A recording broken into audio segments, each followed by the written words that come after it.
Hello, everyone. Okay, perfect. You can hear me. Hello, everyone, and welcome to the Safer Schools Thematic Area session. Tomorrow is never closed. The future of resilient schools. My name is Julia Lieberman, and I'm a senior education specialist at the World Bank. And as part of GFDRR, the Safer Schools Thematic Area works hand in hand with World Bank client countries to ensure the resilience of school infrastructure. And yesterday we had the pleasure of hearing from Mr. Shigeru Ben, the architect who shared with us transformational innovations in school infrastructure.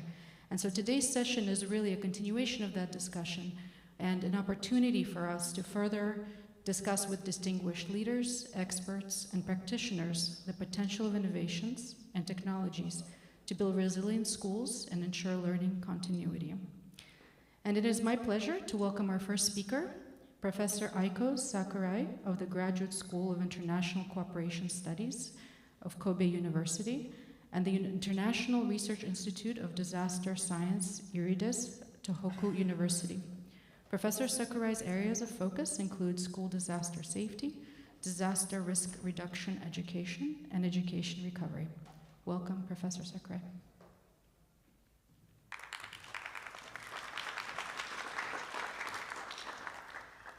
First of all, welcome to Hyogo Prefecture and in this session. And then on behalf of the National University located in Hyogo Prefecture, I really appreciate your coming over to Hyogo Prefecture today and in this session.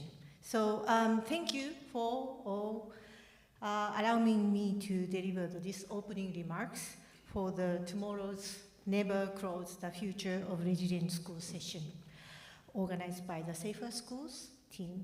I am very much thrilled to join you today as delve into essential strategies for ensuring the safety and resilience of our educational institutions with the ultimate goal of protecting children.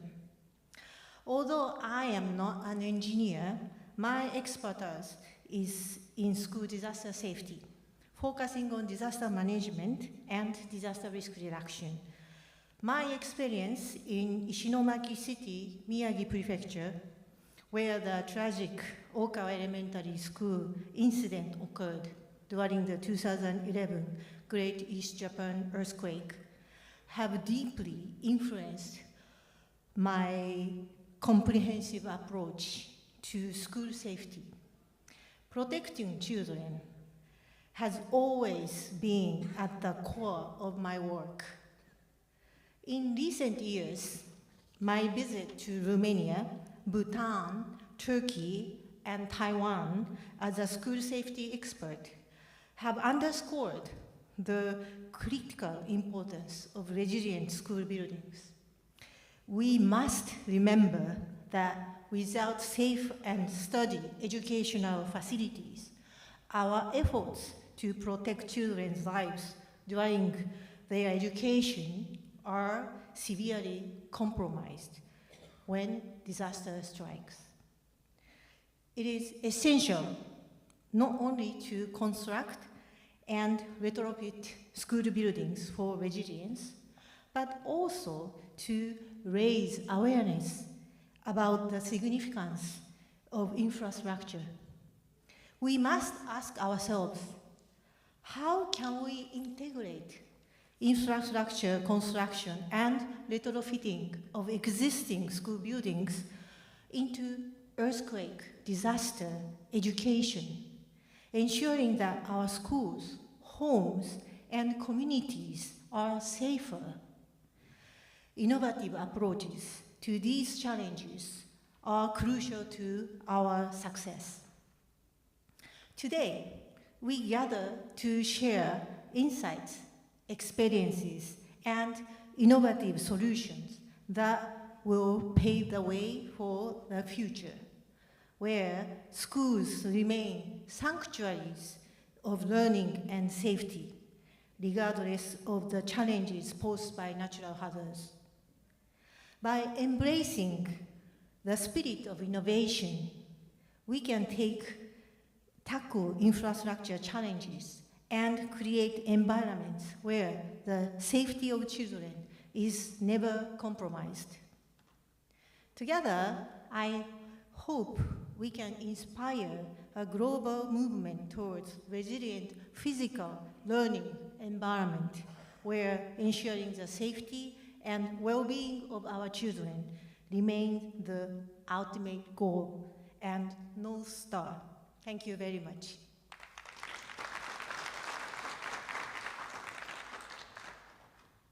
Thank you, Professor Sakurai, for such a motivating introduction to the session. With your points in mind, we would now like to welcome our first presenter, Dr. Umar Saif, who is a visionary leader and digital innovator and founder and CEO of AISite.ai, who will share his insights on how data gathered from innovative application of technology can be used to design solutions for school infrastructure following disasters. Welcome, Dr. Umar Saif.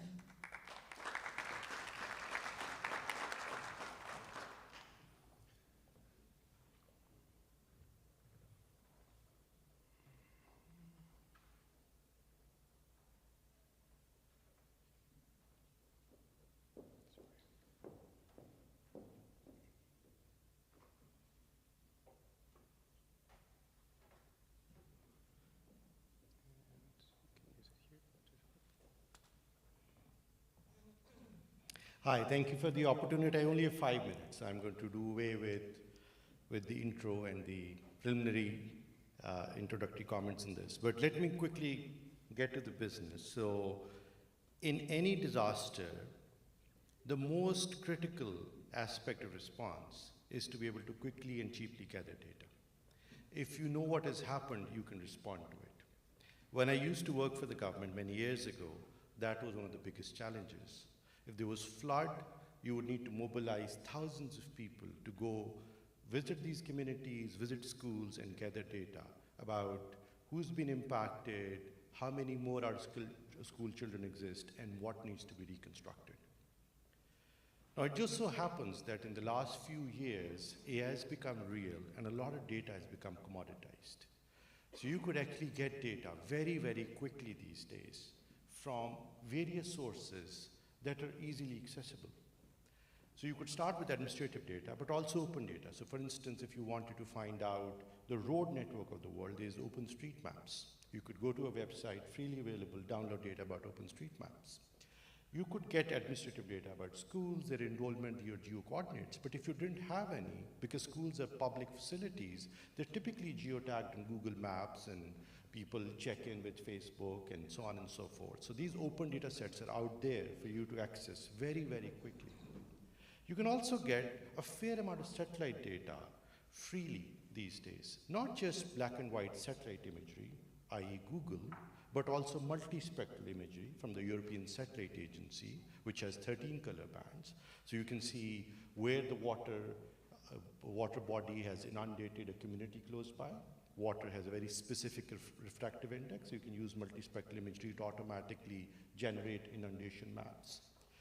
You can see which crops have been impacted. You can see which human settlements have been impacted using multispectral imagery. You can also get SAR imagery, the small aperture radar imagery, which also gives you the depth of water, or if a building has been entirely inundated. So you could get sort of almost a 3D map of the data using the 2 SAR bands that ESA Sentinel satellite imagery offers. You can also get population data. And now there are many sources out there. There's, of course, World Pop, and so on and so forth. And then there are companies like us that generate their own population data using, again, satellite imagery analysis. The idea there is that human settlements look very different to farmland or to crops or to barren land. So you can pick that up, you can see how much space humans occupy, and based on that predict how many humans might be living in a certain community. You can do this at a very high resolution these days. In our case, we do that at 100 meter square resolution anywhere in the world. You can also do what is called poverty mapping, which is to be able to look at a satellite image and decide the income levels of the community that may have been impacted by a disaster. And you do that by looking at nightlight imagery. The more bright the nightlight imagery is, the more fluent the area is. You can look at how far a community is from big roads. Is it a rural community or an urban community? You can see if there's a park close by, if the commercial area and residential areas are all mixed up, if the community is gridized or not, and based on that, you could generate scores of fluence for a neighborhood or a community. You can also use anonymized call data records, which is how do people call each other, and hence from that kind of derive a mobility model. So you can just by looking at that, if you had a geocoordinates of a school and you were able to locate a community using satellite imagery, you can see how far people are willing to travel to access an educational facility. And based on that, if an education facility has been destroyed, how much access has been impacted. And you don't need to go and survey anyone. You don't need to mobilize people and go and ask the community about how they're accessing educational facility. You can deduce that, infer that, just by looking at their mobility data from call data records. And finally, you can get high-resolution rainfall data, climate data, weather data, and all of that comes into play to be able to see if there's been heavy downpour in an area which may have impacted the structural integrity of buildings or school facilities. So we were able to put all of that to good use, and we did that for the recent floods that happened in Pakistan, where about 1/3 of the country was inundated by floodwaters. And here's a school structure. We got this data from the government, so here's a school structure.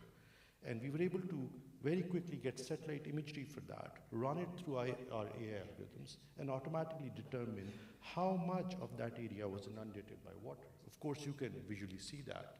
You can see that there was a community around it, which has all been impacted by flood water that has left it all muddy, and the surroundings of that area has been impacted.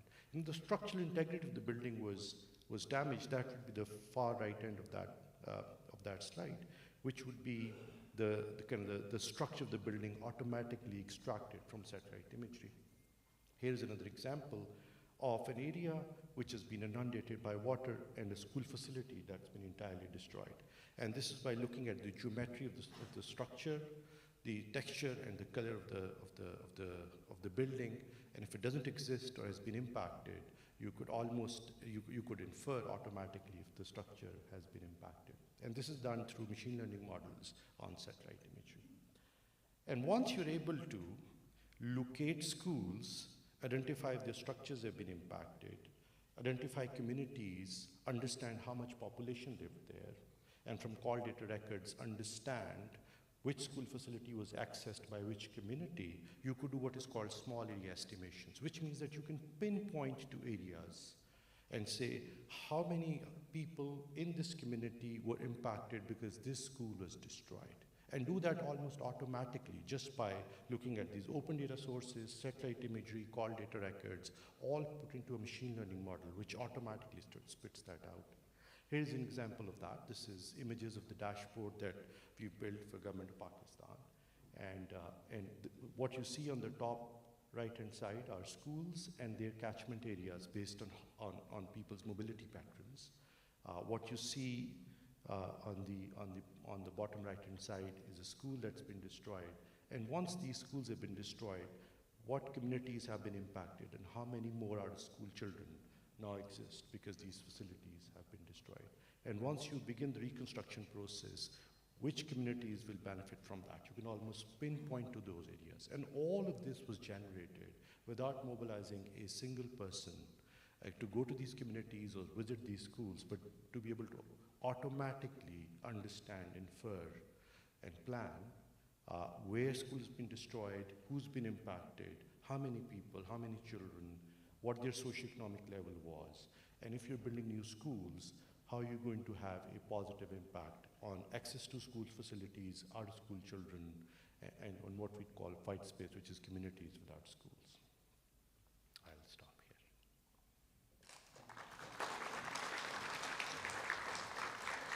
Thank you. Thank you, Dr. Marsaif. I know many of you probably have a lot of questions, but let's hold them until the panel discussion when we'll have an opportunity to discuss. Next, we're going to have a video recording by Mr. Jean-Christophe Bonny, founder at Team4UA and Humanitarian Innovative Technologies Fund. Mr. Bonny is a Ukraine-based futurist and AI expert. leading pioneering work to leverage 3D construction printing to address education infrastructure needs, constructing Europe's first 3D printed education center and the first 3D printed building in a war zone.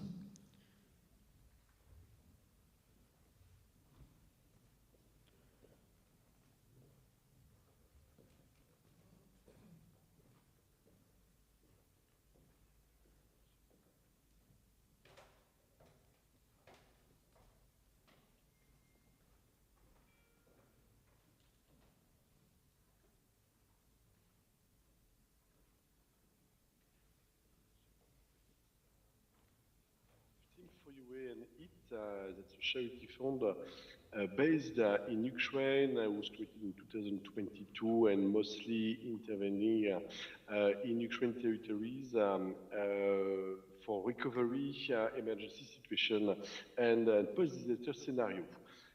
In 2023, we printed in 3D, in concrete, the biggest educational building in the world, 506 square meters in 40 hours in Kiev. I suppose you have on the screen a couple of pictures our colleague will show you. Let's try to speak a bit about the impact of this operation and some feedback for you to understand the potential of this technology in this type of scenario. The first one is the time.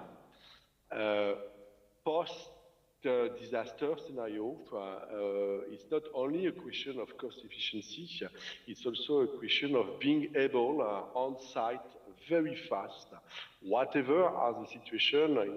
In our discussion that's about schools, but it can be in many other situations, to be able to fix very fast building, to fix very fast infrastructure, and to create very fast warehouse to answer the need and to operate the answer. 3D printing is a technology that is very, very efficient on that way, because if you move a printer, whatever is the technology, we were using cobot technology, but it can be many other technologies. You can immediately on site to operate a construction, to operate a civil bomb shelter, for example, for a different type of usage. And that can be done with a team of 2 persons.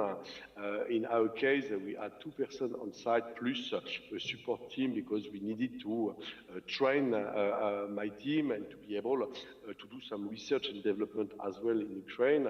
But you can operate a printer with 2 persons, and you can print a building very, very fast, and that's the most important point of this technology. The second point is when you are 3D printing, you are basically printing an external wall and internal wall, and in between the wall can be empty.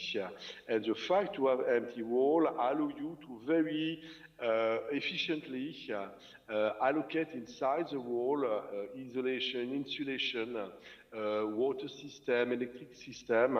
So it's creating a capacity to be very flexible in the way you are intervening on the ground. Time, cost efficiency. Why cost efficiency? Firstly, because you need less people to operate.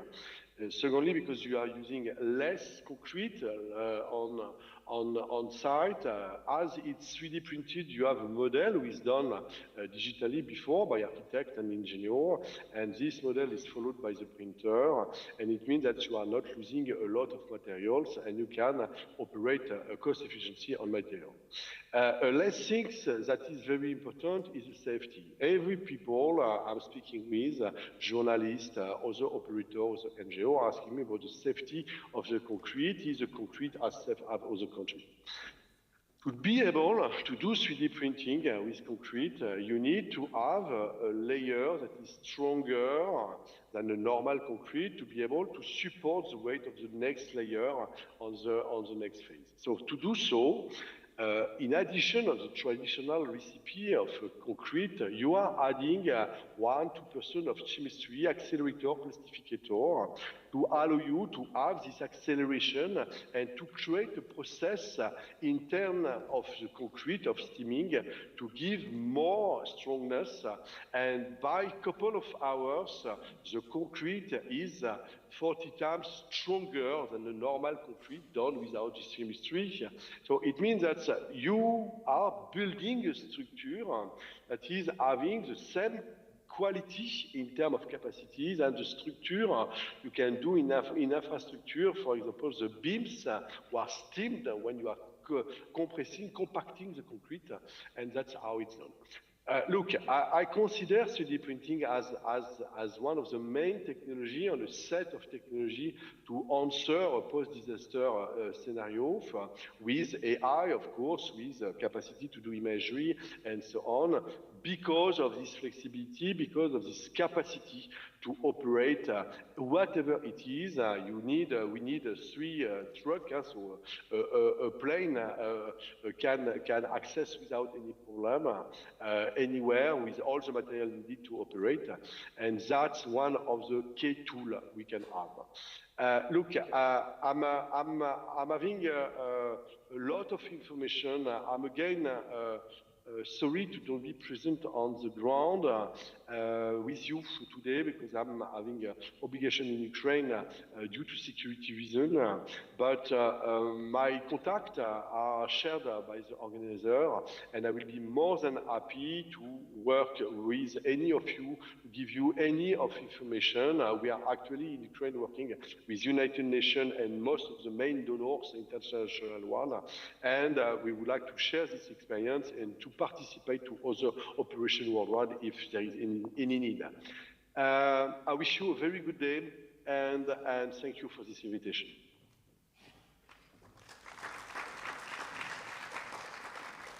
So unfortunately, Mr. Boni wasn't able to join us today, but we have other experts in the room who are working on 3D construction printing, in case you have any questions or would like to discuss further. So our next presenter is Mr. Farid Ullah Khan, who is an infrastructure specialist within the government of Balochistan in Pakistan. Mr. Farid Ullah Khan will share with us the case study of the impressive school rehabilitation efforts following the devastating floods in the Balochistan province of Pakistan. Welcome, Mr. Farid Ullah Khan.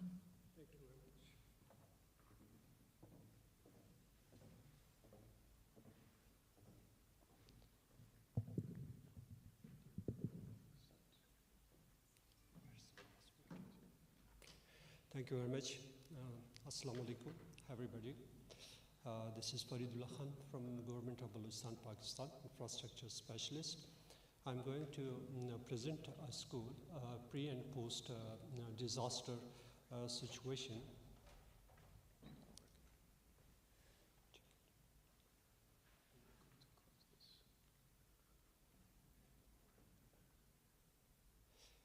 Where we have initiated constructing of school with the support of World Bank, and starting in 2016, the target school number was 1,000 schools around.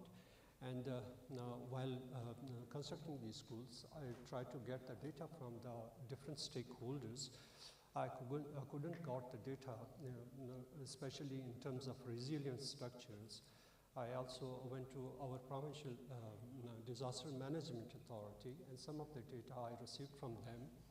And based on that data, we have categorized some of the construction activities. But in between that, we have received the floods in 2022, which has impacted a lot of our schools in Pakistan as a whole, but specifically in Balochistan in some of the districts. And the reason of this impact of disaster was because of the haphazard construction activities, especially in the flood-prone areas, which has affected the schools very badly. And many of the schools have washed away because of these floods. And simultaneously, we intervene into the flood-affected schools and try to get the data and construct a school accordingly. For the same reason, we have established categories, and each category was thoroughly researched and coordinated with multiple stakeholders. On the basis of this collective data, we have categorized three groups. The Balochistan as a whole has the impact of seismic, cold, hot, and harsh climate. This is one of the group that we received from the data. The second group was seismic, cold, the snowfall areas. And we have also mentioned the name of the districts of Balochistan in these categories. The next group was non-seismic, arid, and hot climate. And we have categorized all of them and given specification to each of them. So based on this specification, we shared with our consulting firms and design engineers to construct and develop the school accordingly. Based on these data, they have provided a prototype 3D models, and we executed these models on the ground. While doing so, we have also incorporated environmental considerations and also the wash facilities for the disabled students, children in the schools. And while we were executing the project of the World Bank about 1,000 schools, in that period of time, Ms. Singa Vanasiva has arrived and while checking our schools, she has witnessed one of our schools which was collapsed due to floods, and finally she has agreed to support us to reconstruct the school from the very beginning, and I'm very thankful to her. So then we moved to, and for that reason she has also supported to give us international architect to design the school properly. So this is the school we have initiated. This was destroyed thoroughly with the floods. Some part of it was partially damaged, but was not in position to be used properly. Survey was conducted on the ground for the flood affected area, which was in a risk zone. Gabin structure was given with a stone and aluminum wires. So this is a Gabin structure in the risk zone where the flood may affect in future, but the construction was not supposed to be done in this area. Then there was a safe zone where the construction could be done, because we also received a seismic situation, and therefore on the basis of that we have designed a rough foundation with RCC impacts, and this is the RCC, the engineers, and on the site activity is going on. And while doing so, our team and the World Bank team has visited the site, met the team members, have asked their concern on various of the issues, and they have very happy with this project, because it was parallel prone resistant to the earthquake and the floods. So there's multiple stages of the construction that we have constructed so far, and now this is the first floor of that building, and final look of the school would be like this photograph. While doing so, once we received the floods, these were the schools which were affected, and we have rehabilitated them in order to regain the land and also the infrastructure to protect for the future resilience, future disasters. So now we have converted these schools into the school which is shown into the picture. And this is another school which was impacted and submerged into the water because of the floods. And we have designed the school accordingly and raised the surfaces based on the data provided by multiple consulting firms. And we have elevated the structure, we have provided the drainage facility, we have secured the roof, we have provided alarming system, and also mobilize the community to how to act during such type of disasters.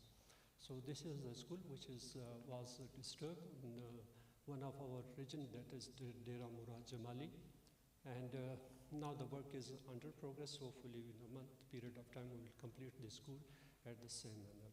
And these are other schools which were initially our project plan but rehabilitated with the resilient effects.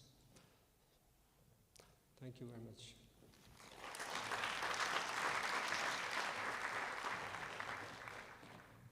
Thank you very much for that presentation. Now I will turn it over to my colleague, Mr. Fernando Ramirez-Cortez, who's a Senior Disaster Risk Management Specialist at the World Bank, to lead us through the panel discussion. Okay. Good afternoon already.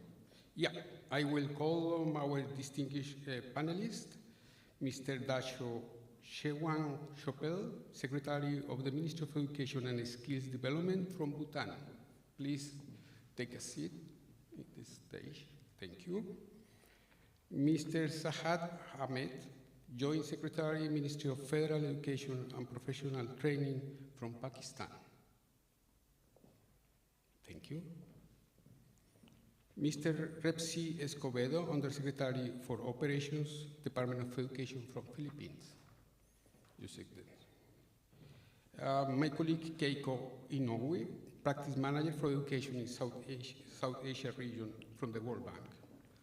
And my colleague Omer El Cid, Senior Education Specialist from the World Bank. Okay, so it's my role to coordinate this panel. I will take the microphone from there.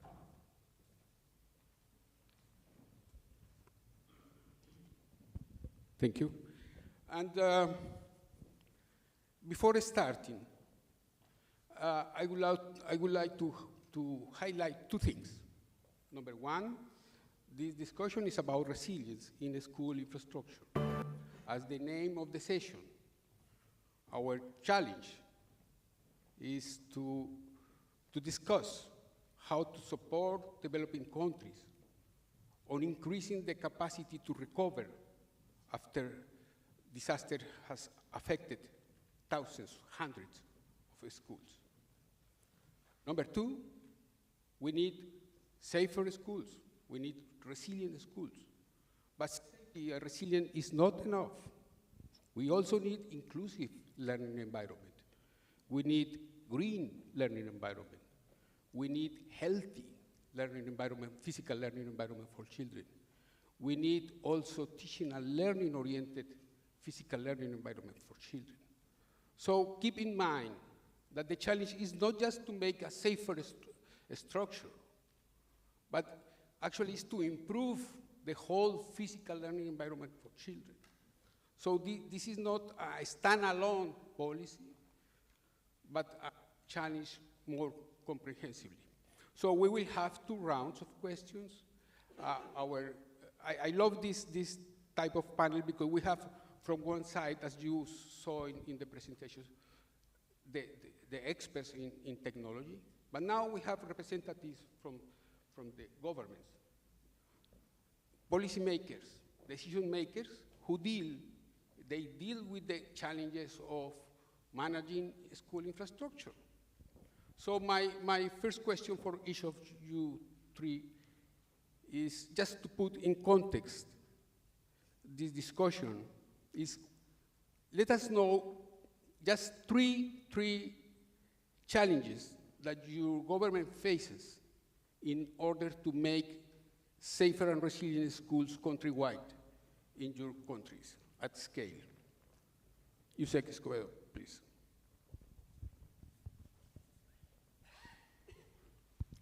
Thank you very much, and good afternoon. Our country, the Philippines, is facing 3 main challenges in terms of building safer and resilient schools. First is the geographical location of the Philippines. The Philippines is the most vulnerable country in the whole world according to Global Climate Risk Index. And we experience natural hazards as tropical cyclones, earthquakes, volcanic eruptions, floods, and fire. And these hazards pose a constant threat to our learning environment, to the lives of our learners and personnel, and also it poses hazard and threat to our school buildings. And this challenge, as long as we cannot establish safe and resilient school buildings, continue to be a threat and a challenge to the Philippines. And second challenge is about resources. Inadequate funding and resources hinder the construction of safe and resilient schools, school buildings. And this is very apparent to remote and geographical isolated and disadvantaged areas in the Philippines where public schools cannot build school buildings, resilient classrooms, and they cannot procure emergency disaster supplies and equipment. They cannot continue to capacitate their personnel, teachers, and educators. And they lack emergency supplies and equipment in their schools. And the third challenge is about capacity. We have 28 million learners, lifelong learners in public schools, and in both public and private schools. And we have over 1 million of educators, education personnel, and non-teaching personnel. We have to capacitate these people in order to build a resilient community and in order to build a mindset that is a mindset and culture of being resilient. So these three challenges in the Philippines is a threat, is a constant threat, and it disrupts learning among our lifelong learners. Thank you. Okay, thank you. Mr. Sahad, please. Good afternoon, everyone. I am Sajad Khan, Joint Education Advisor from the Ministry of Federal Education, Government of Pakistan. Pakistan is a scattered geographical terrain, as mentioned my friend. In this, I think our context is quite greater than what my friend mentioned. We have the first problem is infrastructural deficiencies. Our schools are not sufficient to provide conducive environment to the students because of greater number of students in schools. Yesterday I had a discussion with one of my friend coming for this conference from another country, and informal discussion. When he mentioned the number of schools in the country, I was wondering, the number was half of the smallest province we have in the country. We are 6 provinces in Pakistan, and the smallest province has double of that country's number of school. You can imagine. And in our country, the largest province has almost 300 greater number of schools than the smallest. So you can imagine the scattered population and the resources. So in addition to this, we have another problem. 26 million students are out of school in the age bracket of 4 to 16. And we are struggling with, we are battling to bring them to schools. In a given situation, if we come across this sort of catastrophe, any tropical disaster or any earthquake damages, or even we have another problem that is extreme weather conditions. Recently we got the heat wave, and we were to close our schools earlier to the schedule. So these are the issues we are already addressing on the one side, and on the other hand, we have to make safer schools. So because of these infrastructural deficiencies, we are not in a position though we are trying, but not up to the mark as required. Number 2, we have again financial hindrances in the given situation. Like I mentioned, flood or any other natural disaster we come across that costs double. In the flood 2022, the flood losses was approximately $16.3 million, which is, you can imagine, too much for the country. So greater financial resources is again another hindrance for the country to make safer schools. And the third problem is again awareness and training and capacity building. We have started to interact with the students, to interact with the teachers and the parents communities and the local communities to create awareness about shakeout drills and disaster readiness. So these are some of the issues pertinent to Pakistan. Thank you. Thank you very much. Please. Thank you. Good afternoon, Sewong, Ministry of Education and Skill Development from Bhutan. I would like to thank World Bank for making our participation here possible. I think this is the first time we're actually participating in this UR event, and this is a very important aspect for us as we go forward with our development in the country.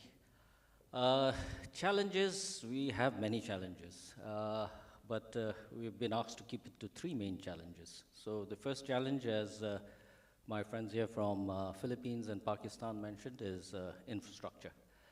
Infrastructure, poor planning, poor design, location, no safe zones, haphazard constructions. So these are the, with 565 schools, it's a challenge to make all the schools safe. I think I met Dr. Sakura in Bhutan. You had very pertinent points on the safety of schools in Bhutan. We didn't even give it a thought. So in our school, what we, just to share example, we made our school so secure that it's impossible for somebody to get in, but then as impossible to get out. So if there's a disaster, our windows, Dr. Sakura mentioned this, and we hadn't given it a second thought. So our windows we have iron bars on our windows, is actually to keep people from coming in. But then Dr. Sakura pointed out that if there's a major earthquake, what happens? You have to evacuate from the window. Our doors open inward, it's supposed to be outward. Our staircases in the schools are not adequately spaced and planned for evacuation. So these are the challenges that we have in terms of infrastructure. There are more. The second aspect is, of course, geographical and logistic barrier. Bhutan, as you all know, in the Himalayas, seismic zone. The scientists are all talking about the big one. We are still to experience it, but we don't want to wait to experience it. We want to take the necessary measures to mitigate any disaster that is eventually going to come. So, and because our country is mountainous and community is scattered, remote, rural, it's a challenge for us to ensure the safety and resilience of our schools all over the country. Our most remote school is 5 days walk from the road. And to reach even building materials to this remote schools is a challenge. Interestingly, I was just sharing with some of my colleagues that we have what we call education emergency operation centers scattered for north, south, east, west of the country, and that's where we keep our stocks, emergency stocks. So Lunana, this 5 days walk school, had a fire outbreak in the kitchen. And so immediately we wanted to mobilize one of the tents that the UNICEF had provided us. And we couldn't airlift it there because the weight of the tent was more than the chopper could carry. We couldn't put it on a horseback because the horse can't carry the weight. So then it made us realize that we need to also look at these emergency supplies, because when an emergency is there, you need to mobilize quickly. And here we couldn't even move this tent. In terms of the third challenge we have is resources. Resources in terms of funding. We, as a government agency, we have to fight for funds with other agencies. Human capital, trained people to manage safe schools.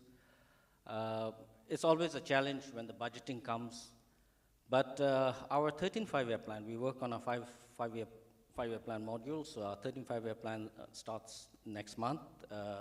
We've managed to secure a huge, well, and comparatively, compared to the past, we have been able to get commitment from the government, and it is not to build new schools. We would like to use that funds to make the schools better, the infrastructure better and safer.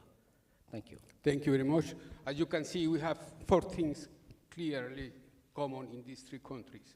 One is the scale of the problem, the number of schools, the location of the schools, the logistics that is required.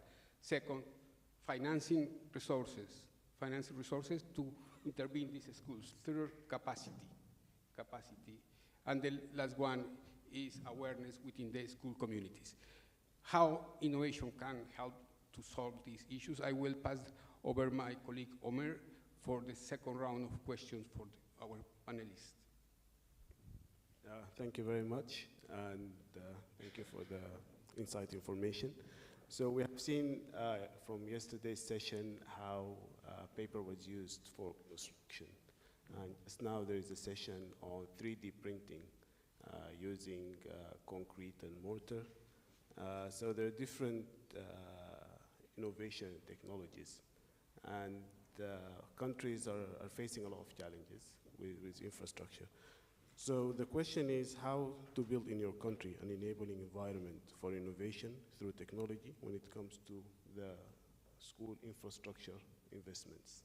So we can start with Bhutan, as from the last, we go backwards. I think the first thing is I think we need a strong policy where we integrate technology. In Bhutan, we're looking at how innovation can help with education. Unfortunately, innovation, you need a lot of research and development, and that is something that we lack in. And when you talk about R&D, you're actually talking about investments, a lot of funds. As I mentioned earlier, the challenge for us is to get enough funds to make our schools safe, and it is even more challenging to get funds for research and development. And without this critical aspect, I think the innovation part is going to be very challenging for us. But this is something that we're also trying to address.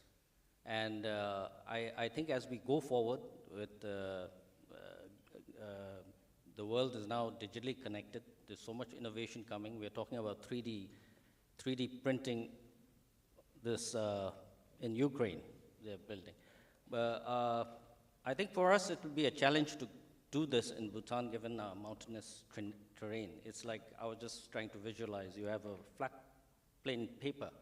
You could easily do a 3D printing. But if you crush that paper up, and that's how Bhutan is actually with all mountains. Now you try and do a 3D printing there. It's going to be a challenge.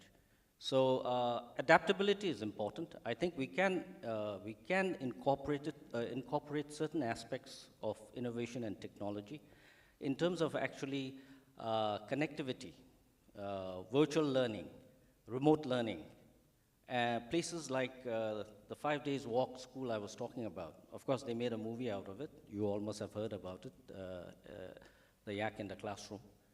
And these schools have challenges, but we can actually remotely connect them.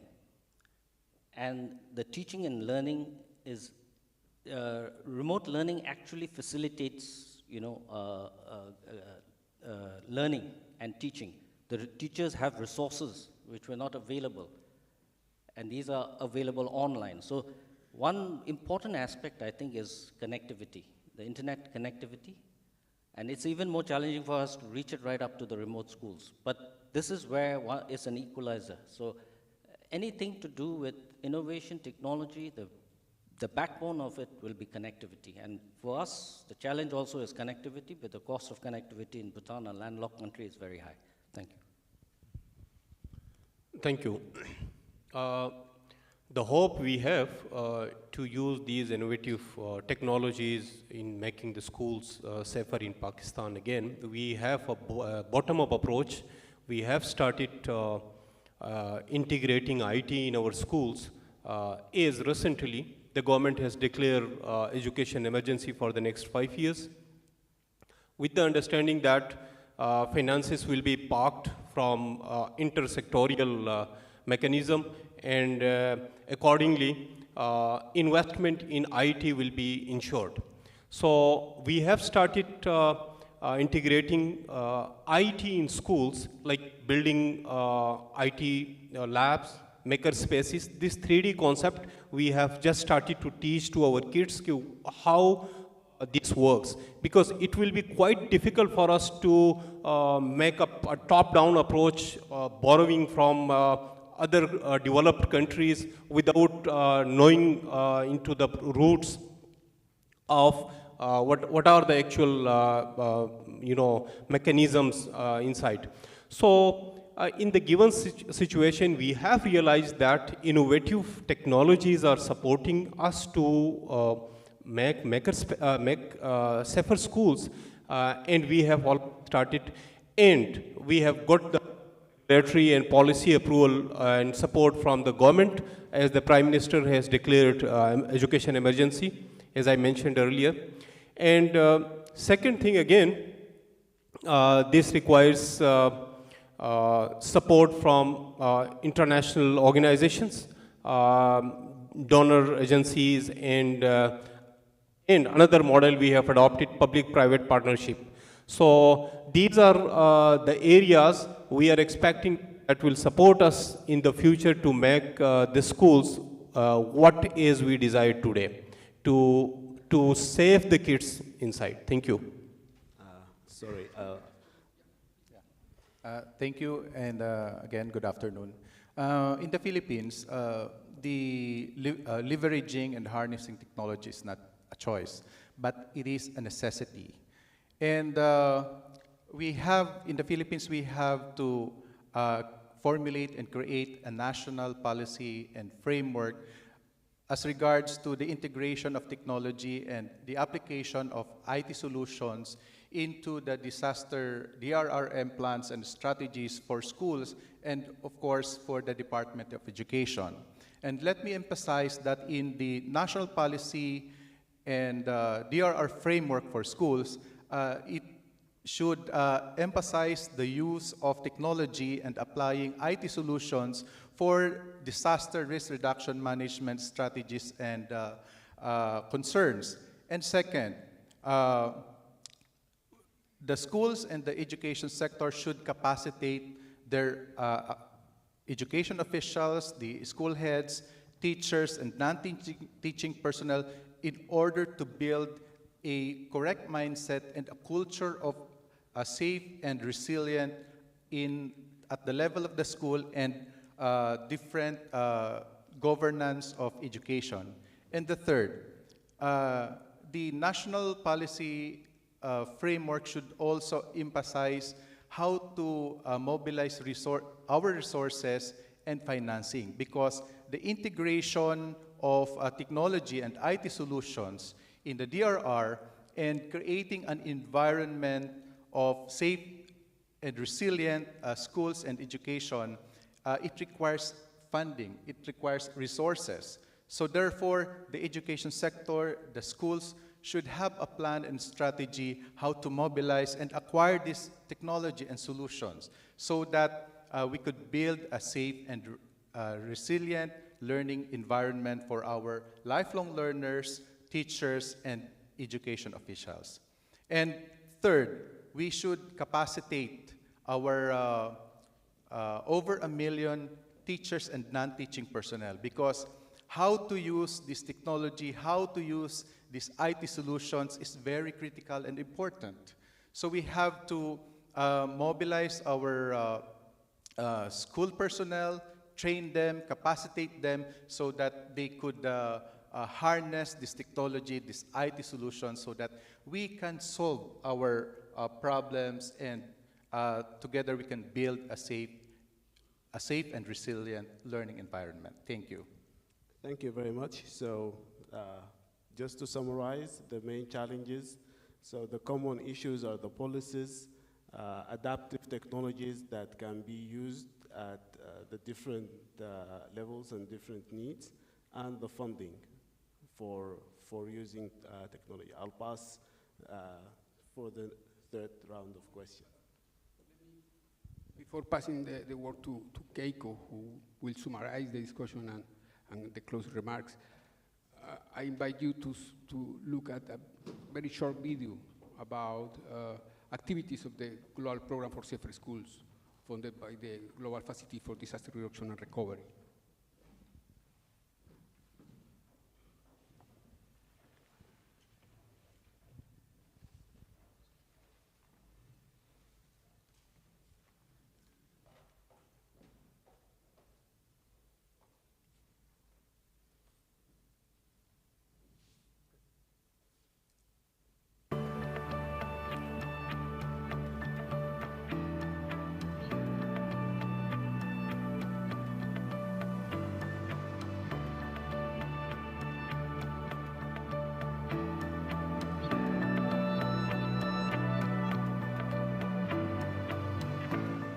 Global program for safe schools is something that actually affects almost every country in the world. You know, school safety, it involves a really thorough understanding of the institutional and regulatory environment in which schools are created. We know not one person can have all of that knowledge.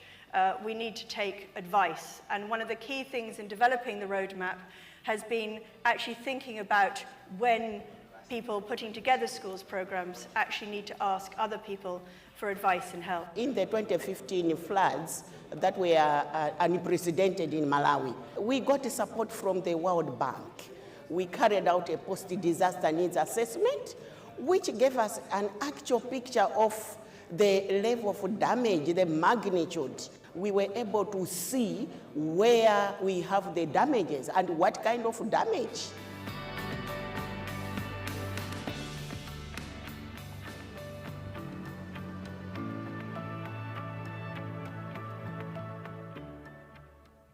Мы здесь для того, чтобы обсудить, как можно улучшить безопасность школьной среды в Центральной Азии. Наша команда, которая здесь работает по вопросам сейсмической безопасности, провела большой анализ. И оказалось, самые уязвимые здания – это школы и больницы. Очень важно уменьшить вот эту вот уязвимость. Рассматриваются не только вопросы безопасности, но и вопросы энергоэффективности, которые являются на сегодняшний день очень важными. А также вопросы оснащения питьевой чистой водой, вопросы санитарии. И причем подход был разработан такой, чтобы при минимальных затратах добиться максимальных результатов.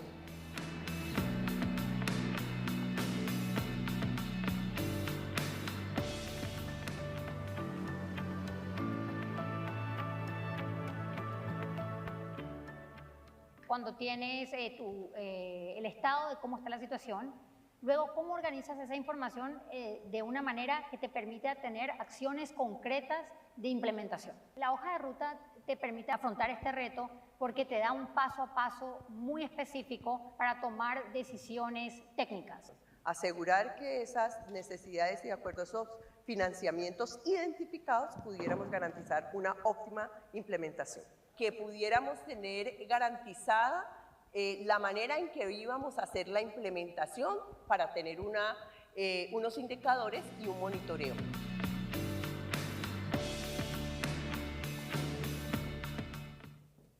Okay, Keiko, your turn. Well, thank you. And I think I might stand between everybody and lunch. Is that right? Yes. Okay, so I'll be very quick. You know, I think the Honorable Secretary actually mentioned that it was their first time being invited to the Understanding Risk World Forum. And I think it's probably because from the education side, we tend not to have gotten too involved in the disaster risk management agenda. But that's clearly changing. In South Asia, it's very, very clear to us that this is a really critical topic. The 2022 Pakistan floods was estimated to impact 3.5 million children in Pakistan. 6 months later, when we did a survey, we found that still 2.8 million children remained impacted. So, and this is because if their schools are not destroyed, it often means that their schools are being used as emergency shelters, even 6 months later. So 2 years later in Pakistan, we're still grappling with the impact of the 2022 floods. For Bhutan, we were told that the school year this year was started late because there were some flooding and rain-related constraints for kids to get to school. So one of the Ignite speakers from last night had the story about a weather forecast in 30 years from now. But in fact, that future is here already for us. It's a reality in the South Asia region, and that's why there's so much urgency. And there's urgency because in South Asia, more than half of the children cannot read in age-appropriate text, so we already have an immense amount of learning poverty. Only about 25% of women have joined the labor force. We have one of the world's lowest female labor force participation rates. So we really cannot afford to have any further constraints to kids' schooling and improving on their learning outcomes. And this is why we are really starting to realize what an important agenda this is for the education sector, which is why we have delegations from 3 countries here today to really talk about the Safer Schools agenda. And I think in regions where we're being hit by polycrises, not just natural disasters, but election uncertainties, we have financial collapse happening in Sri Lanka and Maldives as we speak. These are just the multitude of detrimental impacts that we can imagine on these kids and their learning outcomes. So we really appreciate all of the speakers today, the ideas about some innovations that we need, some ideas about better data that we need to go forward, because we need to put all of our brains together on this agenda. So thank you so much for the opportunity for us to discuss this important topic, and I hope it's only the beginning of our conversation. Thank you. Thank you very much.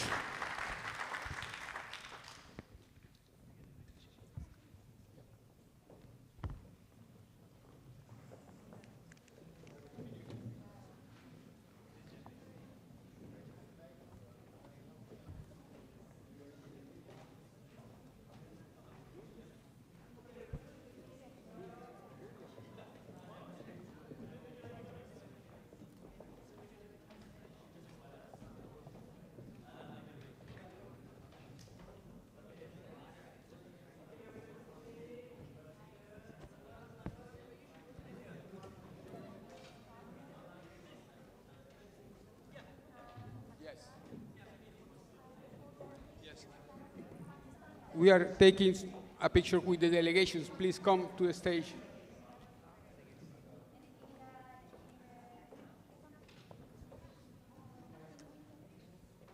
The Philippines delegation.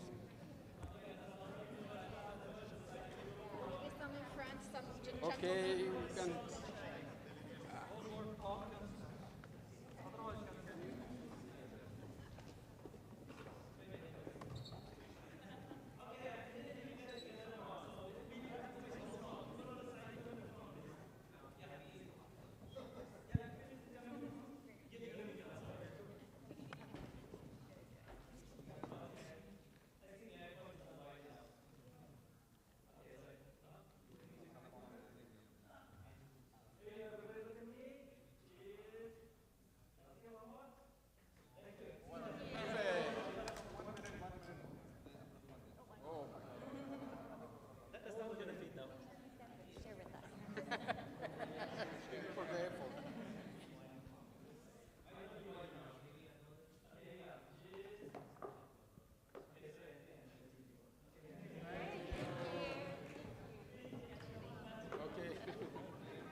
Thank you very much.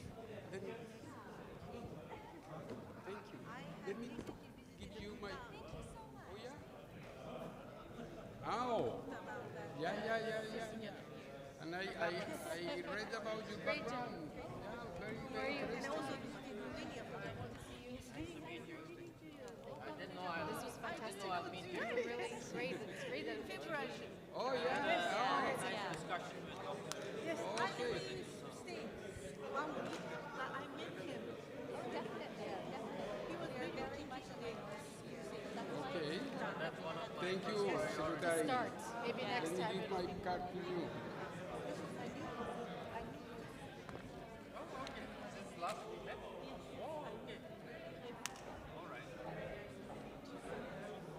Thank you for accepting the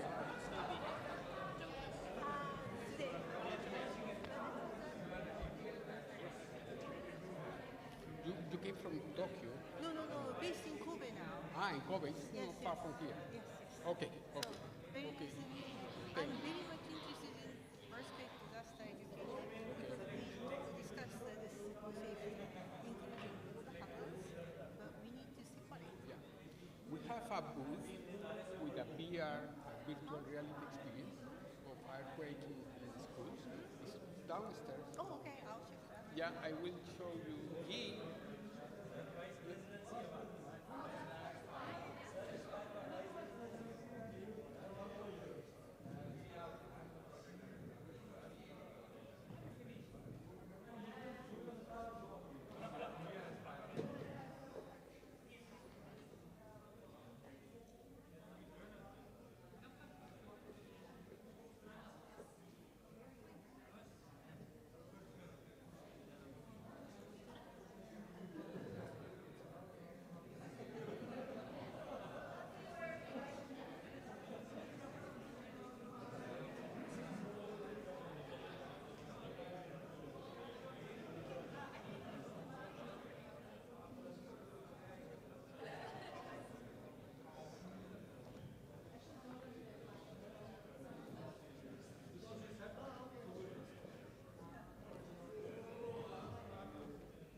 And the reason why we are working on this project, because without everyone keep paying the housing mortgage for 30 years. The average age when you finish the pay of the housing mortgages in Japan, the 73 years old. And the 40% of the Japanese can't have a house. We'll skip. If you can have a house with the same cost like as a car, your life is just once. We should live more freely. A house is the biggest burden for us. Ceramics started to reinvent the house. A 3D printer, a robot created a house. And we are aiming to provide a house, 100 square meter house with 3 million Japanese yen. It equals 30,000 US dollar. As you know, many thousands of the startups competing with the development of 3D printing houses.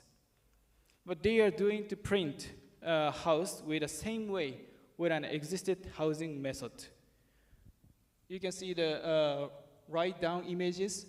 They are printing the just wall, and then making the roof with a wood or something the existed way. Therefore, it takes a half year to a month. Half year to a year, and then it's leading to the price up. And they just only cut down the cost only 30% comparing the existing house. Then still much manpower requiring. to put the reinforced bar, something like that. And meanwhile, we could succeeded to provide the house in 24 hours using the construction method, integral molding.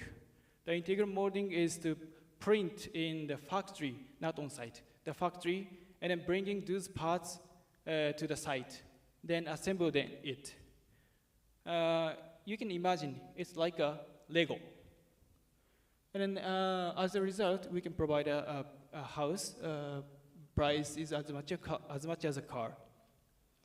Then using the material is only concrete, but we have some multiple functions.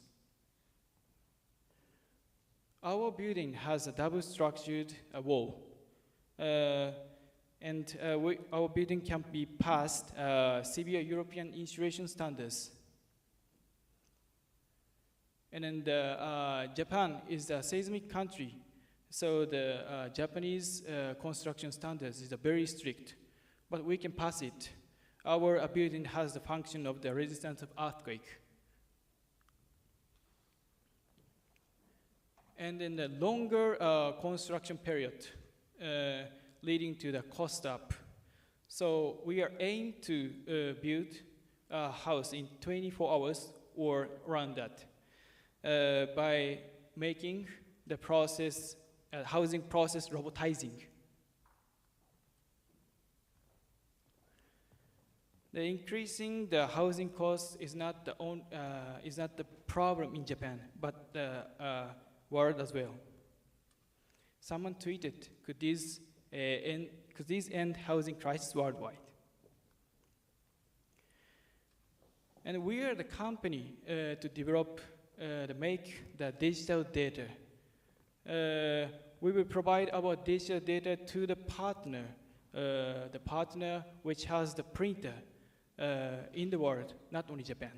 And then the local construction company assemble the parts on the site. We achieved the world's first to print houses in 5 countries with one data. Let me introduce some of them. Sibe in Holland printed our digital data. Thames in Canada printed. The Winston in China also printed. The terrible catastrophe happened in Ukraine. The 2 million houses was destroyed. Serendics is going to provide our digital data to them. Now we are communicating with a 3D printer company in Ukraine, and also communicating with a local construction company. Then we made the NDA with Japanese government and Ukraine government. Our architect is Masayuki Sono. He is working on the Mars colonization project with NASA. The roadmap in 2022, we made the first prototype, called the Serendix 10, the 10 square meters spherical house. And we are a startup company, but we already have 7 printers now, collaborating, including collaborative companies. And this is the biggest group holding 3D printer holding in the world. And we will add more 5 printers by the end of this year. And in 2023, we also developed the Serendix 50 square meter general type house. This is a project, collaborative project with Keio University. And we made the first prototype last July. The construction period was just 44 hours.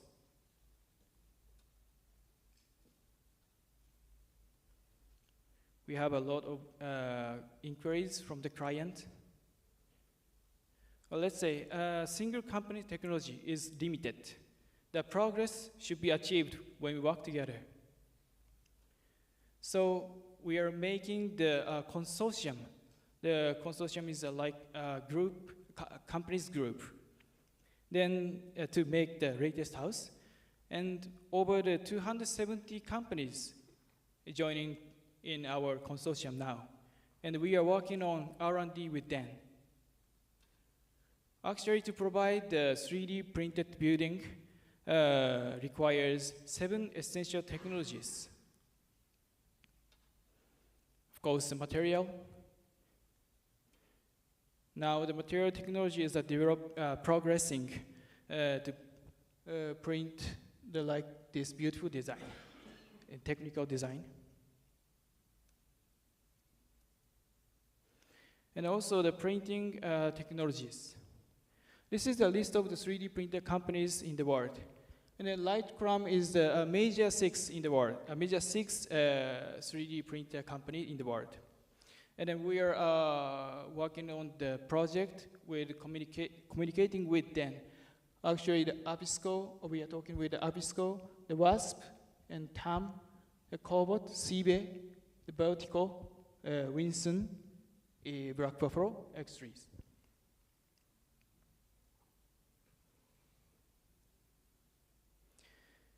And of course, making the technology of the digital data. The beginning of this project, nobody can make the digital data, 3D printed digital data in Japan. But we made it with a Japanese team through running from the overseas. And of course, the building needs the strength and also the resistance of earthquake. It's not like a toy. And then the technology of transportation. Actually, almost of the other 3D printer manufacturer has no these technologies because they aim to print on-site. No need to ship the parts. They bring the parts on-site and then printing on-site.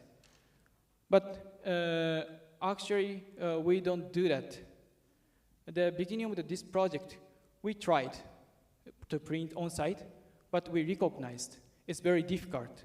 The material is affected by the environment around you, the temperature, the humidity.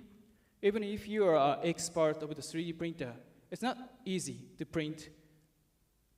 So we changed the plan. We print on-site, print in the factory, manage all of the temperature, humidity, and water, then make the mass product, then ship the parts to the site and assemble them. And the technology of the construction work, but this is not difficult because it's just assemble. If you get used to how to assemble, it's very easy. And this is a special case. We made the agreement with JR, Japan Railway Company, to make a station, 3D printed station with AI-generated design.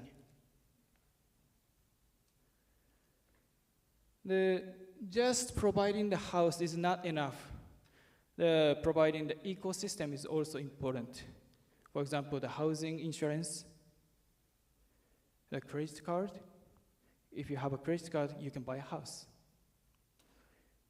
And short and small mortgage.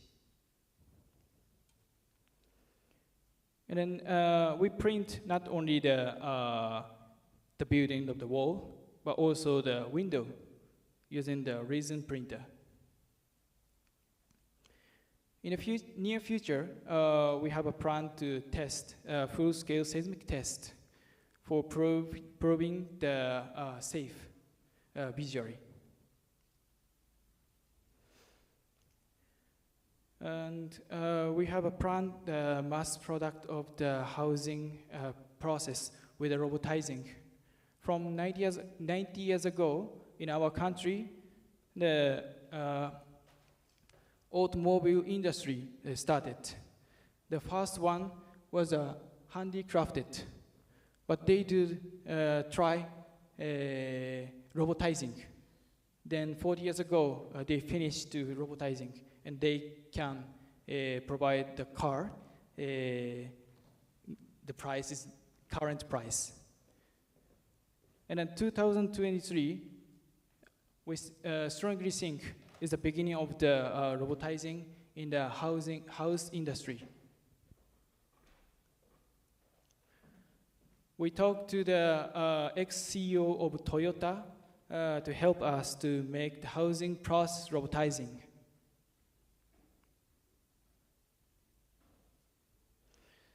And after 2025, Serendix is going to get rid of housing mortgages from everyone and make the better world to get the freedom. And what is the freedom? What is the dream? What do you really wanted to do? You can choose a job, what do you really want? You can spend more time with your family, get the freedom to try, get the freedom to choose. If housing mortgages be gone, important is to think what you want to do. Our mission is not provide a 3D printed house, but to make the better world. There's no more housing mortgages. Okay, I'm talking the next topic, the products. We have 5 products now, and then the 2 products, Serendix 10 and 50, was printed already. And then the third one, the 70 square meters, is in, the data was made, finished, now waiting for the print. And the fourth is a concept design for the 100 square meters, 2 stories houses. And then at the same time, we are working on making the design with the AI. In Aichi, and Nagano, and Okayama. This is not just a model, the client actual use. And the Hiroshima, this is a case of without a reinforced bar. And the Serendix 50 we made, can you see the wall is the concrete, but the roof is a different material. We use the other technologies, the CNC technologies. The CNC is a cut wood following the digital data in the factory and bringing it then to the on-site. The carpenter just assemble it, then put it. We made it like this. But we recognized there are big gap, wall and roof. So we took it off. Took it away, and then restarted to print this roof with the 3D printer as well. Now, fully set up the 3D printed building. And then concept of the design of the 70 square meters.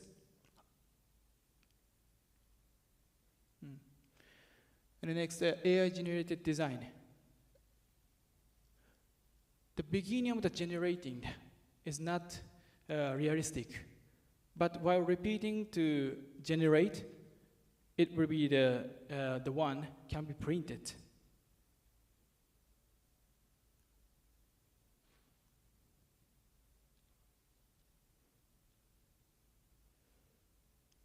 Okay, the beginning of the when we first started this project, the Japanese first impression was 3D printed house in Japan, in seismic country. That's impossible. The first image of our 3D printed house. And we applied to the Osaka Kansai Expo 2025 and adapted. And Sankei Shimbun picked up our project. We started this project. And then concept design of the pavilion in Osaka Kansai Expo.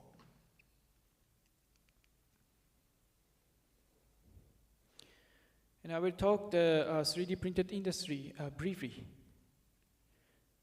The 3D printing, 3D concrete printing market is big. And the technology is progressing fast. But you know, the first 3D printer was made by the Japanese. Hideo Kodama-san made it, but he failed to take the patent. So someone take the patent first, and then change the name 3D printer.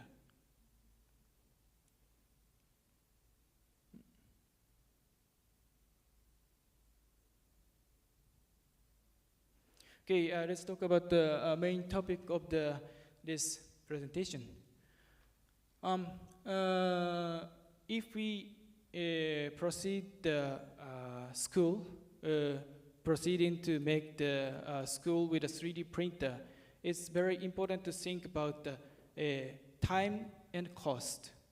If you get more time, this will be leading to the cost up.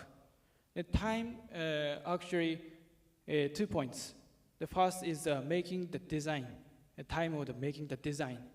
Maybe if you ask to the architect to make the design from scratch, it will take half months to 1 year. But if you use the AI design, we can generate a concept of the design 20 seconds, just 20 seconds.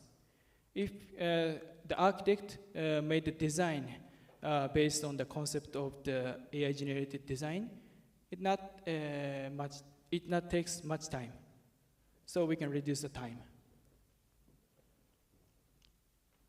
And if we repeating the generate, the design will be the one can be printed. And also the not just the school is enough. Of course, some safe and functional is important.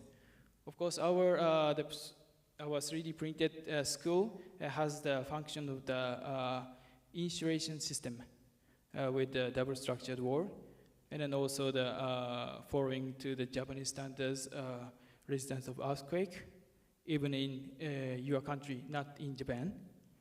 And also the if it takes much time to construct work, it will be leading to the cost up. So we are doing more shorter time. And also the durability, we are using the material concrete. So the concrete doesn't burn, the fire resistance. And also we have the collaborative companies having the technology of the liquid of bomb attack. It means which has the bomb durability. And a scheme of this project, when we started this project, we will provide data to the green column, global or local 3D printer partner. And then they will print in their country or your country, then shipping the components to the site. Then we assist or cooperate with a local construction and transportation company, then providing the school. When we progress this project, we need the local construction company. This is must. And also 3D printer company. This is not must, if any, because we already have a partner in the world, maybe around your country. Then need transportation company, domestic transportation company to ship the parts. The milestone. Of course, we need to make an investigation, look for the partners, and also investigate for the construction standards law, your country's construction standards law. And also, if we need the license, we will get it. And then this is the first trial, so we need to take the feasibility study, the first trial. And then we will make the data at the same time. And then printing phases, then construction phases, then opening the school phases.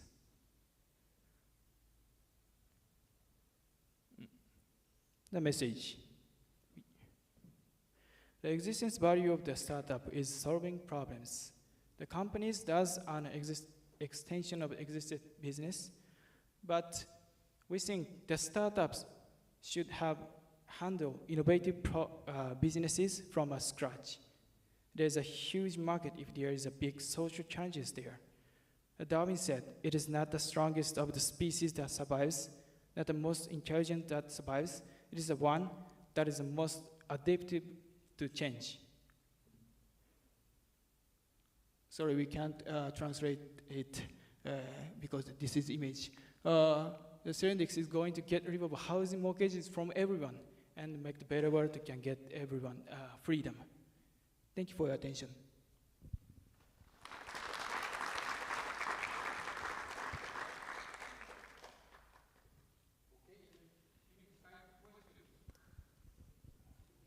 Okay. You're welcome.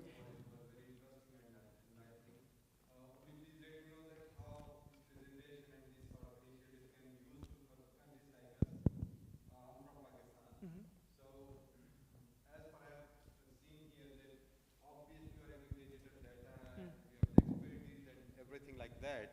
But one of the very pertinent and inevitable component is finding a partner.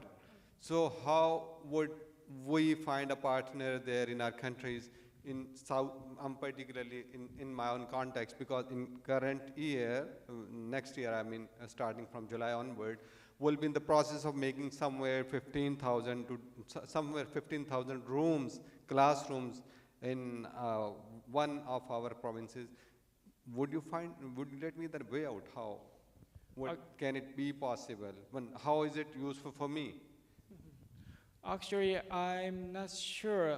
We have a partner in Pakistan, so we need you to help us to find a construction company and then a 3D printer company if you have. If no, or okay, that's fine, because I already mentioned we have partners, global partners. Pakistan. Maybe in China is closer, or from Europe, it's fine. But China is closer. China is closer, okay. We have a partner in China. So if I will pass the digital data to the Chinese company, and then they will print the parts, and then they will ship to your country. So that's not difficult.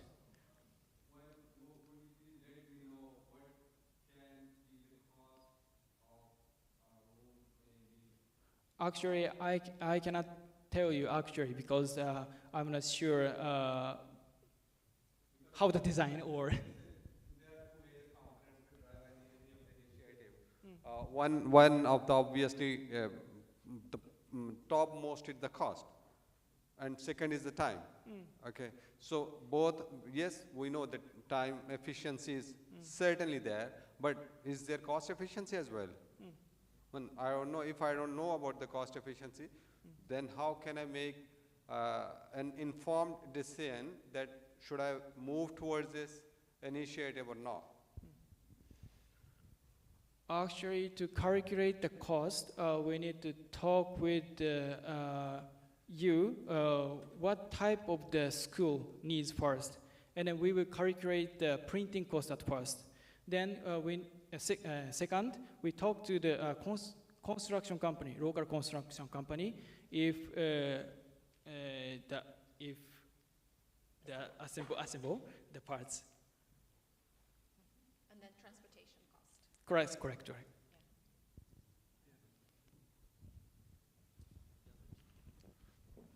So we discussed a lot of things about these houses. Which weather is most suitable for living in such a house? 70 square meters. Weather? Weather. Climate. Winter, summers. Anything is fine. In Because both, we have a. In both? In both the weathers, winters and summers. Both? 大丈夫です。Maybe you think if you use the 3D printed house, some special one, but the material is only same one, existed one, concrete. So the prices for building the concrete houses, you can use that. Same. No, the concrete is fine. What my understanding regarding construction of concrete houses is that it's okay in the winters. But for summers, concrete, if it gets hot, you cannot maintain the temperature. How much insulation do you think is in this house? Actually, we can change the the weight of the insulation because to modify the digital data. And the first question is very important for us because I'm from Balochistan in Pakistan. We have had a flood in 2022 and we are expecting around 345 houses to be built. And that will be for the poor. But if this house costs around $10,000, $15,000, then I don't think so that this will be feasible for us. So please get us the costing. The cost? Sorry, I cannot say that actually because we need to investigate first. So what he's saying is that earlier you said a house costs as much as a car. But to build a house in Balochistan, it would cost way cheaper with existing materials. So if it costs, let's say, 20, 30,000 to build a 3D, which car? Yeah. Actually, the so general car in Japan. How cheap can it get to build an affordable house in Balochistan, like poor area? Okay. This case, as much as a car, is a case of the Japan. Of course, yes. And then if you get the car in Japan, you will get maybe 30,000 Japanese yen is cheaper now. So to 20,000 US dollar on that. But in the Pakistan's case, also we need to investigate. We are using the new technologies to using the local material. The local material is much cheaper. As you people are developing things, let me be very honest to you. We, the people from the third world, we can call ourselves the third world people. We are only concerned about the prices. Even $10,000 for a poor man in Pakistan, he can work all his life and then he'll earn $10,000. But if the same idea, the same concept, on a cheaper basis, then this is something what the third world countries will ask for. If it's $30,000, I'm sorry, my friend, it is no use to us. Because this is affected by the material cost and the labor cost as well. So in case the Japan is this, we can provide this price, but in case your country, we need to calculate again. So I can't say now actually the cost, sorry. I think what the presentation you mentioned, it is perhaps seems like it's still it's on a testing stage. You are working in a lab. No transportation has made any place in the world. It is still in Japan. And even on the design, the specific round shape design, which is not usually adopted by the people. So if we specified a single room with a rectangular shape or a square shape with a reinforcement support, and then also include a transportation cost, that the transportation cost also may involve the transportation of material, transportation of machinery, and then the doors, windows, ventilators, and insulation. So there are many things yet to be researched and finalized. After that, we'll be in position to escalate this project on the ground. Otherwise, at the moment, it seems like it is in a preliminary stage and cannot be implemented on ground. If we wanted to, as Sir said, that if we wanted to implement in July, won't be able to execute it in July. Perhaps it would take time a lot to execute in future. Thank you. Thank you very much for a very elaborate and comprehensive presentation. This is not a question, but an observation on the presentation.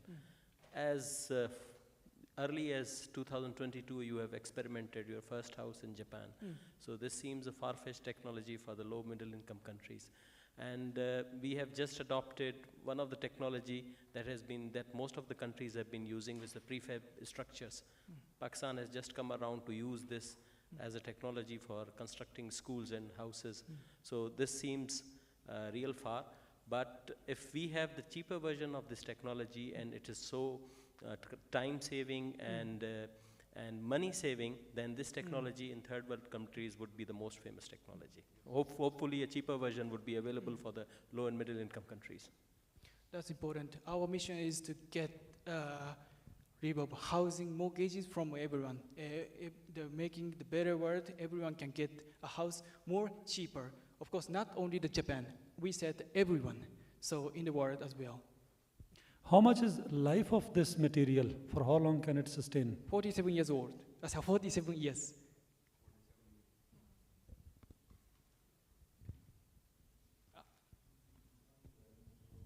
Thank you for your presentation. I was just curious, your house design, why is it an egg shape? Egg shape? The shape of an egg. I mean, why did you start with that shape? The spherical, you mean? Yeah, the cone, sort of. Why? What was the reason for starting with that shape? Your first prototype, yeah, your first print. I first printed the spherical house. You mean? Okay. This one? No. This one? No, the other. No.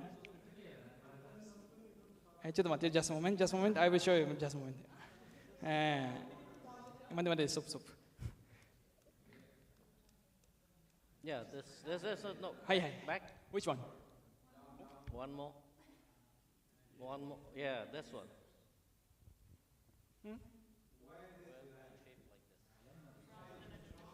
The round type, because we believed the shape of the egg is the strongest in the nature. So if we make the rounded type, we believe can make the strongest houses in the world. That's why we try to make this. And also we tried at first we tried to print from the bottom to the top on the side. So we tried to make the design like shape. But we recognized while printing collapse.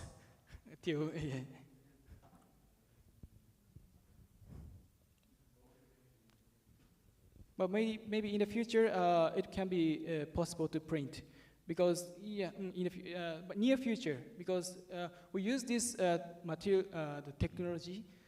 One case system is the pre-mixed concrete, means pouring the additive to make harden the material faster. In the 3D printed industry, use this material at first, but now we developed, the 3D printed industry developed to divide, using the harden in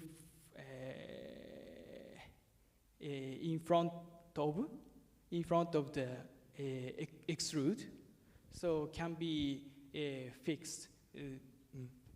That's why now can print more.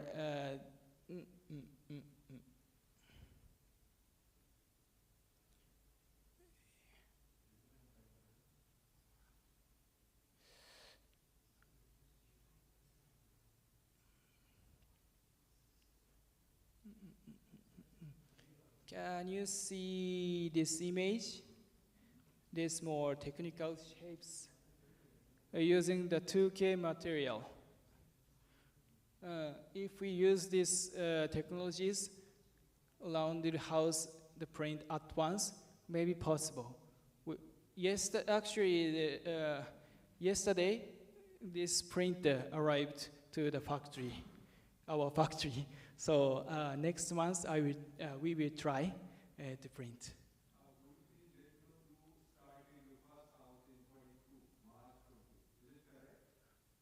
March 20 to the first one? Yes.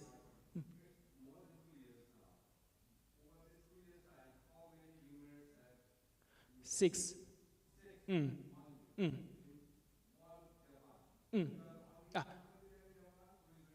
No, some companies have printed the building, but not the houses. They are developing to enhance their technologies, so not provided.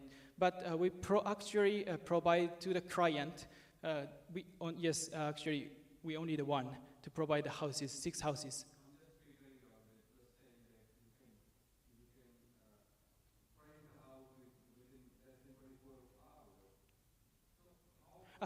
Construction period is 24 hours. Actually, the now can be printed less than a week.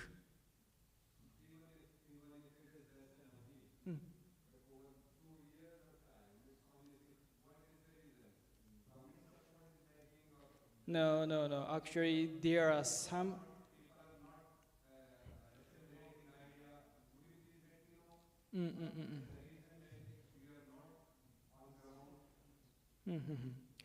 Actually, the technology of the 3D printing in Japan is not deep. Deep.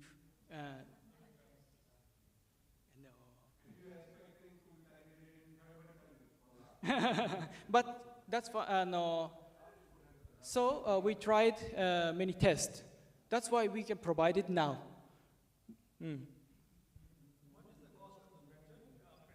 Printer? Okay.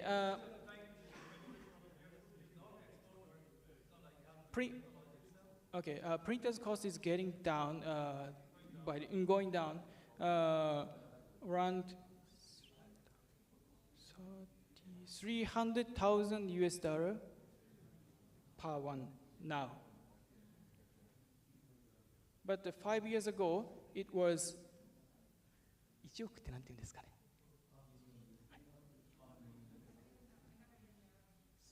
Okay.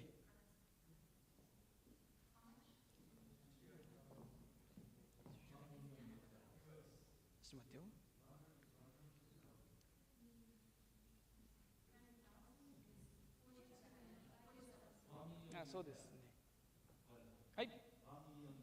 1 million US dollar around. 5 years ago. The printer's cost is getting down now, so yeah. Dollars, yep.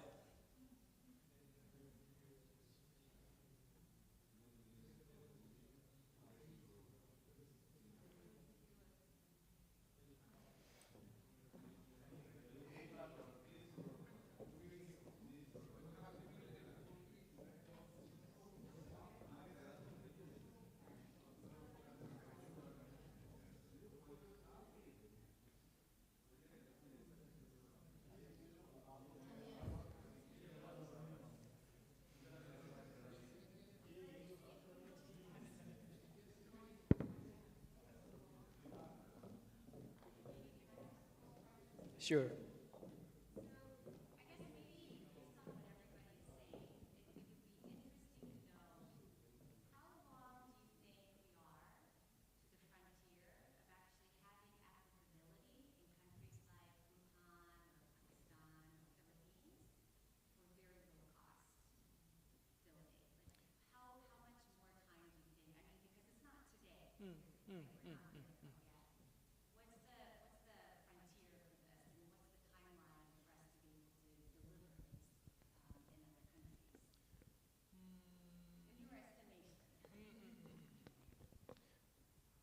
Actually, we need to talk with a local construction company or printing company as well. But to make the concept of design, I said 20 seconds, maybe 1 day, 2 days can be, and also the investigate to the local standards law,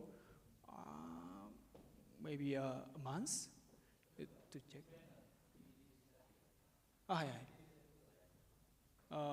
To know the estimated time, we need to take the feasibility studies first.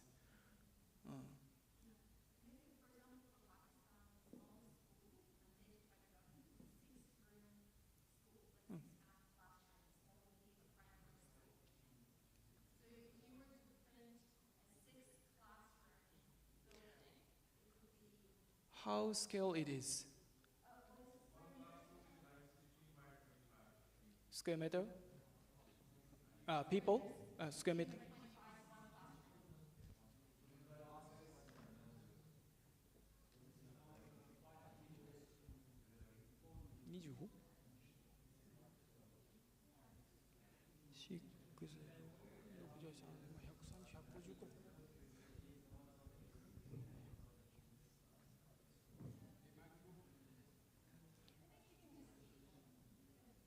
Okay, for example, to print 55 square meters houses, it took a week.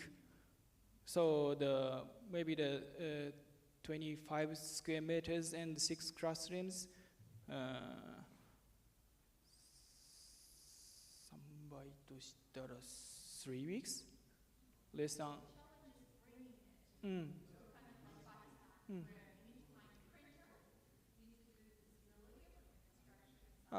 You don't need to find a printer.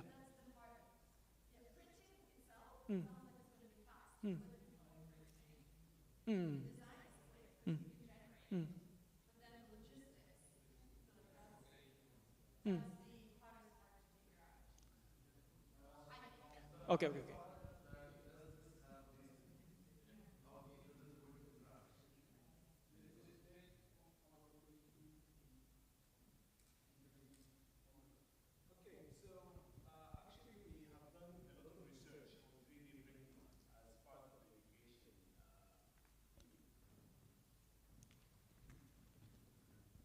Thank you.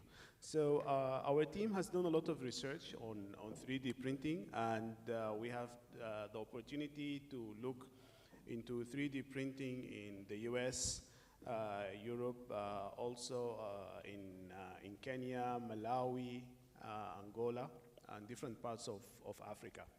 There are different, the technology itself has got like different aspects. So there are different printers. There is the gantry printer, which like the overhanging printer. There is also the robotic arm printer. And each of them has got different characteristics and different requirements in terms of what they can do. But overall, the biggest provider of printers in the printing kind of manufacturers is a Cobot, which controls about like 70% of the market. China, India, South Africa is also bringing their own printers into the market. The first actually 3D printed school in the world was done in Malawi. That was in 2018. The cost is coming down because, for example, the first time when they did the 3D printing, they had to bring all the materials from outside the country, and then because it's needed like a lab environment, a controlled environment to ensure like the quality of all the materials. So they call it an ink or the mortar. There are two ways for concrete, for cement. So there is one method of only using a mortar, and there is another method using a concrete. There is another printer, which is Italian, the WASP. It can use normal soil with very little additives.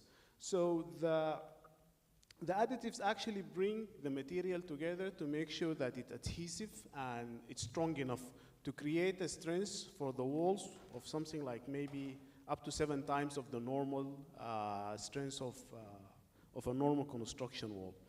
The additives also add the quick reaction to ensure that the walls will stay strong during the duration of the printing. Otherwise, the wall would collapse on its own weight. One of the issues actually of these additives is that they make the cement so hard that it becomes brittle. So it cracks even before any loading that adds to it. There was a question earlier about why did they print the first roof in like an oval shape? Because that's the only way that the printer would be able to come closer up to the end to ensure that you don't need an additional material to be used for walling. Especially because all the 3D printing now is only using walls. Either it's like a single wall or a double wall, and the ventilation, actually the space between the two walls is used for the insulation, either for heat or for cold environment.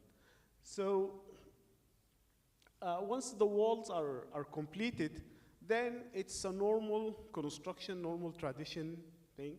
The only new skills that are needed after doing the walls, because when you have 2 walls, you need new sets of skills for the plumbing, electricity, connections, and all those things.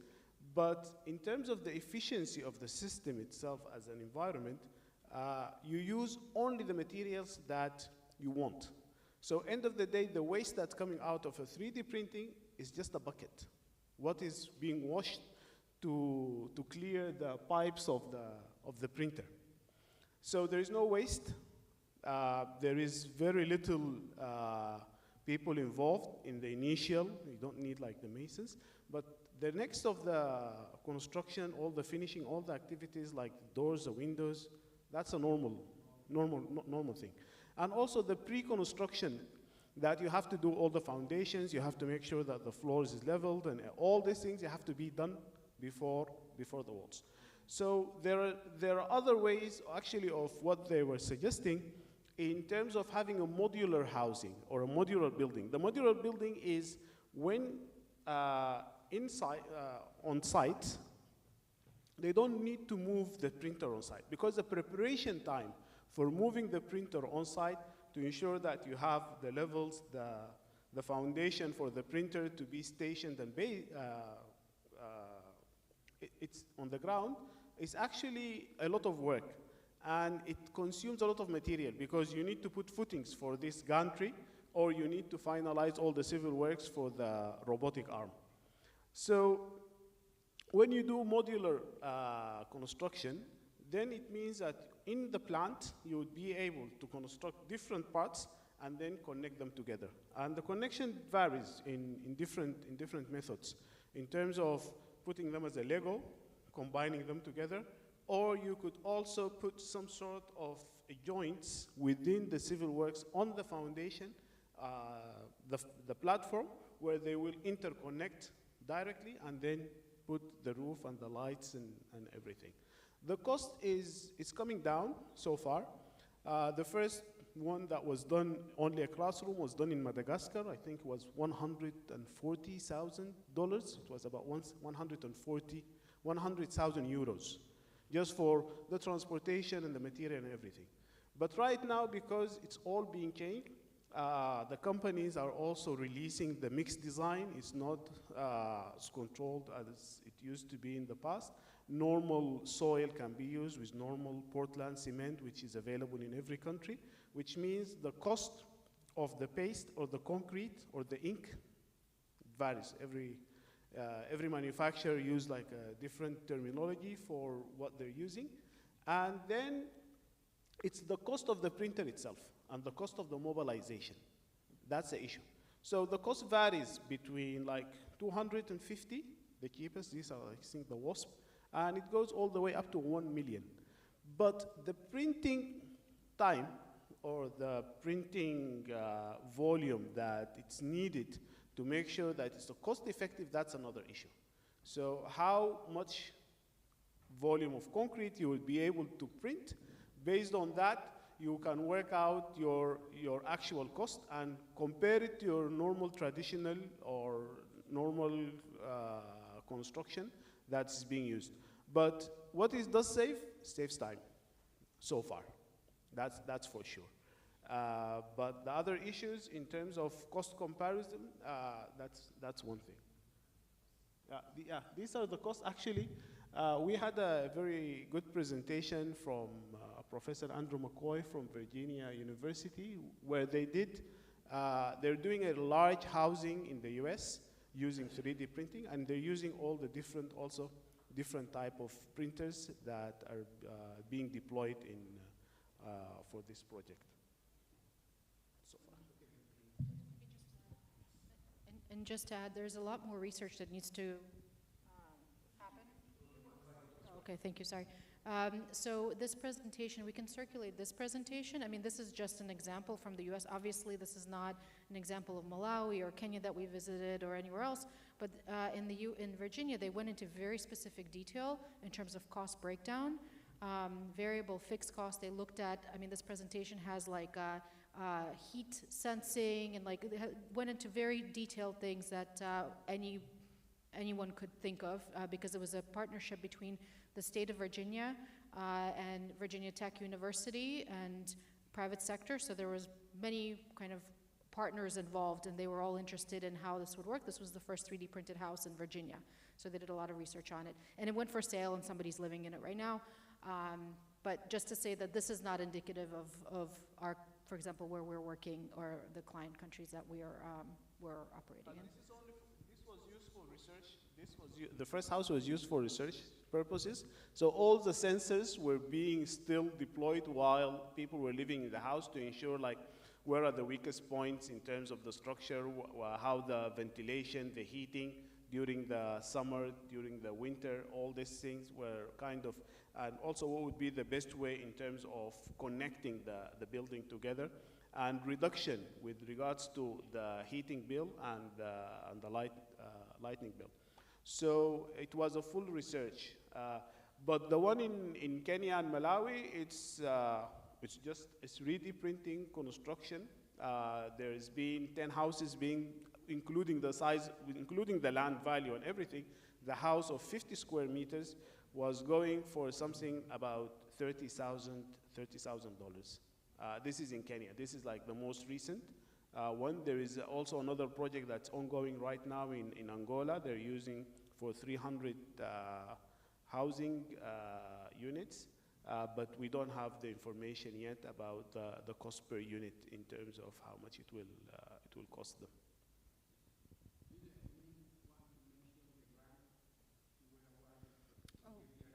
Yes, sir.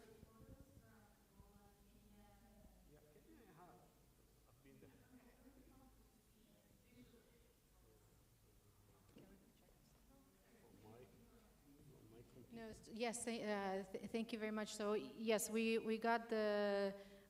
were moved to the next stage to prepare a proposal for under GFDRR support to look into this and to actually look exactly into these questions. So these questions of cost, feasibility, efficiency, time for schools. Because so far there have been these sort of individual companies that have done this, organizations such as, maybe you have heard of 14 Trees or others, but there's really no cost comparison and a realistic cost comparison, because yes, it's an example of a school or of a house in Richmond, Virginia, but this is not necessarily applicable to, for example, my client country, Uganda. So this is something that we want to look at in the next fiscal year, and hopefully by then we will have the resources for all of our clients to be able to leverage for information.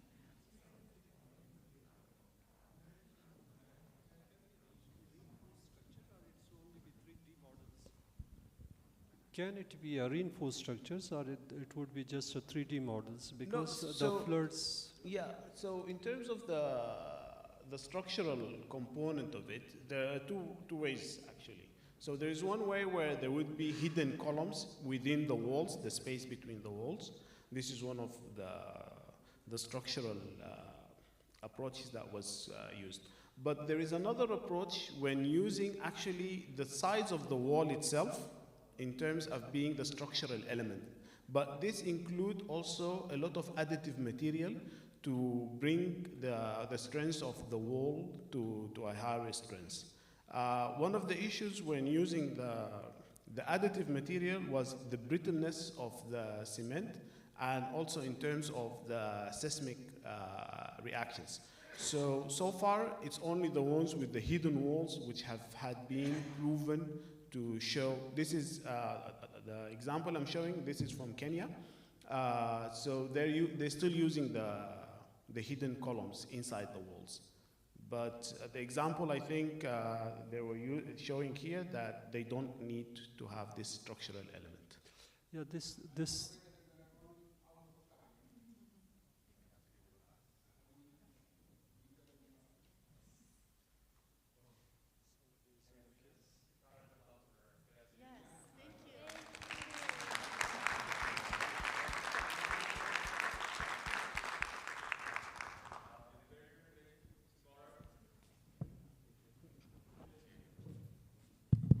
Yes, sorry. Tomorrow, knowledge experience, we're very excited to share with you. So please, we'll start 9:30 sharp, so be here at 9:15 perhaps. And after the session, we'll hop on a bus and go see these schools, okay? Yes, this is important. Comfortable shoes, because there'll be a lot of walking, and comfortable clothes as well. So don't worry too much about wearing a suit, because it's going to be hot probably. And you know, so make sure you're comfortable, and then you can enjoy the experience tomorrow. Okay. Same room, yeah. So we can meet upstairs at the lobby. yeah, and then you'll come down together, same room, very easy. And from here, we'll hop on a bus and go see the schools. Okay? Thank you so much. See you tomorrow. Take care.